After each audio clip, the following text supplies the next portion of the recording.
Hey Lake Point, Pastor Michael here to get you caught up on the second week of our series, Parenting in the 21st Century. Parenting has always been challenging, but navigating the complexities of the 21st century has probably made parenting more challenging now than ever before. Kids are growing up in a world very different than the world you and I grew up in.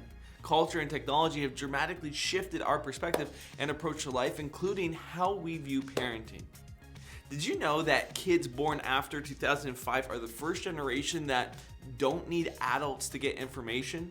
Google, YouTube, and social media are where most kids now access all of their information. They're the first generation that learns more from a portable device than from a classroom. The average kid spends 5 to 6 hours on screens each day, and the average teen 8 to 9 hours.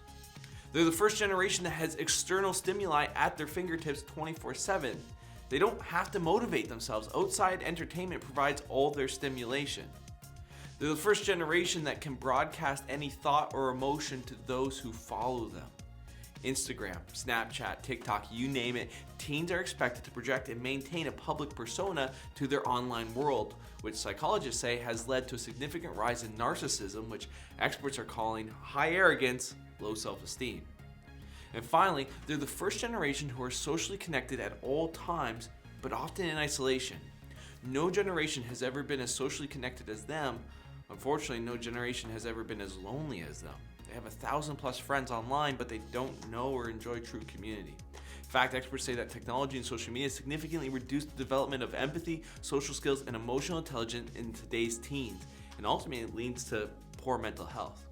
A recent survey of 3,826 high school students in Canada over a 4-year time period found that each hour of screen time increased the severity of loneliness, sadness, or hopelessness in today's teens. Over the past 3 decades, there's been a massive transfer of authority in our culture from parents to kids, in which we now prioritize and value the opinions and preferences of our children. In many families, what kids think and what kids like and what kids want now matters as much or more than what their parents think and like and want. However, as Nate shared in week 1, the role of a parent is to instruct and train the next generation, and that requires authority. It requires asserting authority over a child. What does it mean to assert authority as a parent? It means having a strong voice into your kids' lives. It means that your words have weight and that they take precedence over the other voices in their kids' lives. Dr. Gordon Neufeld, a Canadian psychologist, cites that many of the problems we see with North American kids today can be traced to the lack of a strong attachment between parents and their kids. He argues that for kids and teens to thrive, they need an older, wiser generation speaking into their lives. They need authoritative parents who are actively guiding their kids. We live in a society where we believe the right thing to do is to let our kids decide the answers to the big questions in life, from sexuality to spirituality and everything in between. We think this way because our society is becoming increasingly individualistic in its approach. All societies find themselves somewhere on a spectrum. On one end is collectivism, and on the other end is individualism. In individualist cultures, the most important entity is the individual person. The person's identity comes by distinguishing themselves from the people around them. They are to make their own decisions independent of others. The primary goal in this sort of culture is to be true to oneself. The supreme value is the sovereignty of the individual. In collectivist cultures, though, the most important entity is the community, the family, the tribe, or the country, not the individual.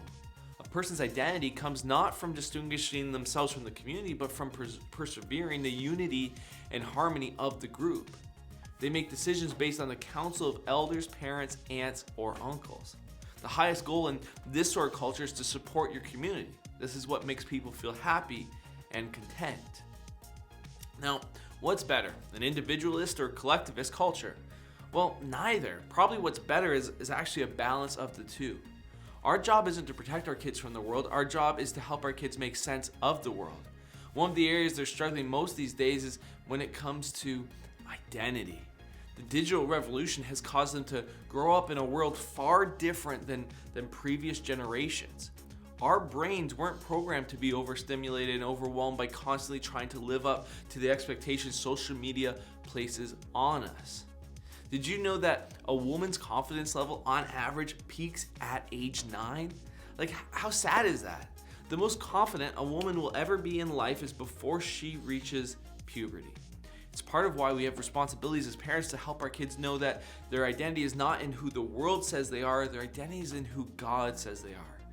In Dr. Kara Powell's research, they found that most teenage girls define their identity with these words, I am not enough. In fact, in one study, 75% of high school students, regardless of gender, said they struggle regularly with feelings of inadequacy. It's why we have responsibility as parents to point our kids to God and help them discover that because I am a child of God, I am enough. If we don't help them to understand how their identity is tied to God, then it will lead them to a lot of confusion and brokenness in their lives. What's more is we need to be teaching our kids that they belong, that they were formed to be a part of God's family, and also that they have purpose. They've been invited to be a part of God's great story. Back in our Becoming a World Christian series, Nate shared how the Bible can be viewed as 5 acts in a play. Act 1 is creation, Act 2 is the fall, Act 3 is Israel, Act 4 is Jesus, and Act 5 is the church. And you can read about it from the book of Acts all the way through to the book of Revelation. As Jesus' disciples, we the church serve as the actors in the final scene of the Bible. And the really cool thing about that is that we already have the opening and the closing scene of Act 5. The opening scene is the book of Acts when Jesus sends his Spirit to live inside and empower his church. The closing scene is the book of Revelation when evil is vanquished and God makes his home here on earth. But there's this missing part in Act 5, the middle scene that hasn't been written yet, because that's the part that God has entrusted to us. And so our job is to step into the story and complete it, to bring the story to completion. That's our purpose. We do this by bringing God's love and leadership to every tribe, tongue, and nation. It's why every one of our kids is called to a life of mission and purpose. They're called to be a blessing wherever they go. They're connected to connect people to Jesus. They are called to love God and love others and inspire people to do the same. Well, friends, thanks for listening. Enjoy jumping into discussion questions. We'll see you next time.